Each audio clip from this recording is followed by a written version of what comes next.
এই যে দর্শক, পুকুরের আরেকটা কর্নার থেকে আমি ধরছি, অর্থাৎ এই আরেকটা কর্নার থেকে আমি একটু আগে ভিডিও করতে করতে আসছি আমাদের বাড়ির ওই যে এখান থেকে। আল্লাহ তাআলা আমি দেখাচ্ছি, দেখেন মানুষ তার নিজস্ব সুবিধার্থে এই রাস্তাটাও আমাদের, হ্যাঁ এই পুকুরের রাস্তাটাও আমাদের, পুরোটাই আমাদের, পুরো পুকুরটাই বিশাল, পুকুরটা আল্লাহ তাআলা আমাদের। আচ্ছা, তারপরে এখানে যে মানুষ কাপড় শুকাচ্ছে, আমরা এখানে যদিও কেউই থাকি না, এখানে আমাদের অবশ্য কেয়ারটেকার আছে বাড়ি দেখার জন্য। আমরা এখানে থাকি না, কিন্তু আমাদের এখানে দেখার লোক অবশ্য রয়েছে। যে আমি বাড়িটা আবার তুলে ধরছি, একটু ঝুম করে দেখানোর চেষ্টা করছি, অর্থাৎ ওইখান থেকে ভিডিও করতে করতে আসছি। এই যে এখন আমার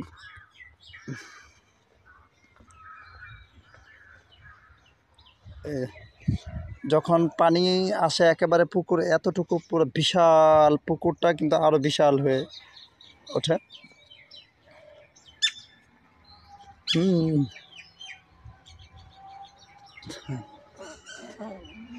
এই যে দেখেন, এই বাঁশঝাড়টার পরিচর্যা করেছি আমি নিজেই।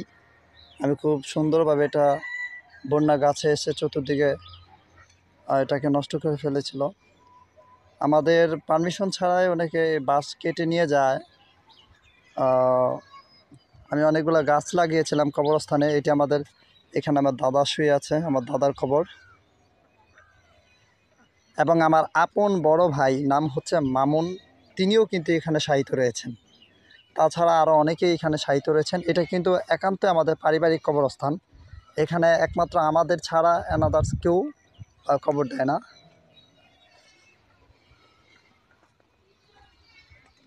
আমি সুন্দরভাবে চিত্রাঙ্কন তুলে ধরছি এভরিওয়ান, আপনারা ইনশাআল্লাহ।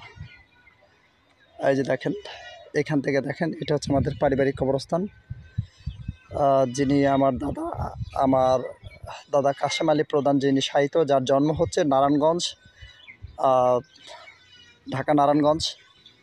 আমার দাদা কিন্তু এখানে, এখন অনেকে প্রশ্ন জাগতে পারে যে নারায়ণগঞ্জ বাড়ি, কিন্তু উনি এখানে শায়িত কেন? আসলে এটা ছিল আমার দাদার শ্বশুর বাড়ি, সরি, এটা আমার দাদার শ্বশুর বাড়ির এলাকা, কিন্তু এটা কিন্তু শ্বশুর বাড়ি, এটা আমার দাদার নিজের কিনা সম্পত্তি, যেটা আমার দাদিকে আমার দাদা দিয়ে গিয়েছিলেন। অর্থাৎ আমার দাদা যে সম্পদটা আমার দাদিকে উইল করে দিয়ে গিয়েছিলেন, তার ভালোবাসা প্রকাশের। এই যে প্রিয় দর্শক, আমি পুকুরের এই প্রান্ত, আমি কিন্তু ওই প্রান্ত থেকে, আমি ওই প্রান্তশালা থেকে ভিডিও করতে করতে কিন্তু আমি ওই রাস্তা করে করে করে করে আপনাদেরকে দেখাতে দেখাতে দেখাতে দেখাতে আমাদের এই নিজস্ব আরেকটা রাস্তা করে আসতে আসতে কিন্তু আমি এই পুকুরের আরেকটা প্রান্তে এসে পৌঁছেছি। তো গাইস, আশা করি আপনারা দেখছেন, আমি ভিডিওটা আরও সুন্দর করে তোলা চেষ্টা করছি। বেশ কিছুদিন আগেও কিন্তু এখানে পানি ছিল, অনেক পানি ছিল।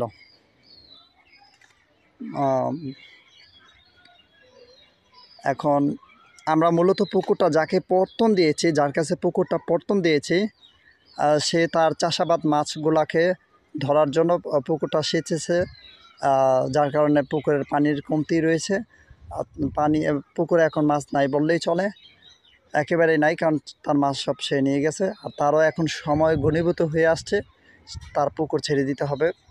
তো চিন্তা ভাবনা করেছি যে পরবর্তীতে ধাপে ইনশাআল্লাহ আমরা আর পুকুরটা পর্তন দিব না, নিজেরাই পুকুরটা চাষাবাদ করব।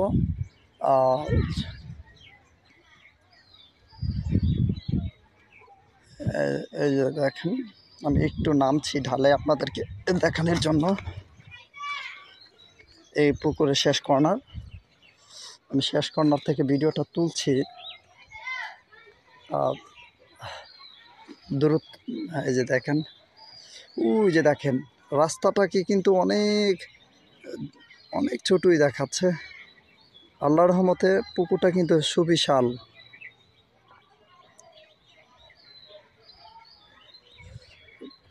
আমি হাঁটছি ইনশাল্লাহ,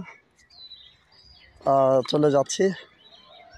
ভিডিও করার লক্ষ্যেই কিন্তু আমার এই লং টাইম আপনাদের সাথে সময় দেওয়া। আমি এখন পুকুরের পাড়ে পাড়ে হাঁটছি। হ্যাঁ,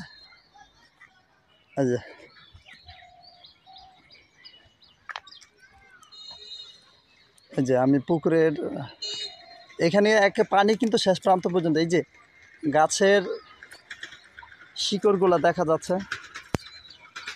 উপরে পারিবারিক অবস্থান দেখিয়েছিলাম।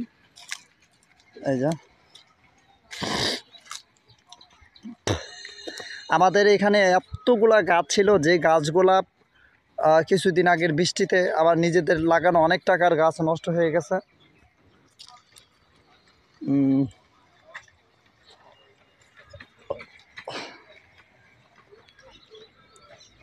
আমি আপনাদেরকে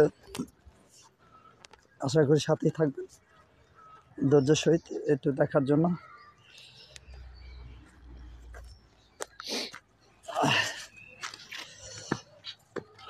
এই যে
আমি ঘুরে ঘুরে দেখাচ্ছি।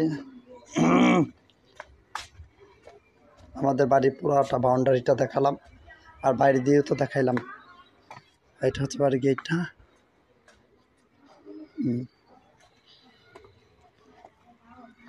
যে বাড়িটা আমি ঘুরে ঘুরে দেখাচ্ছি।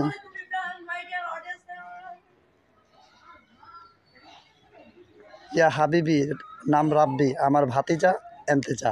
এন্তেজা ভাতিজা, আচ্ছা জাকির ভাইয়ের ছেলে। হ্যাঁ, ভিডিওটা আমি খুব সুন্দর করে ফুটিয়ে তোলার চেষ্টা করছি। আরেকটি দর্শক, আরেকটা কথা দর্শক, সেটা হচ্ছে কি, ওই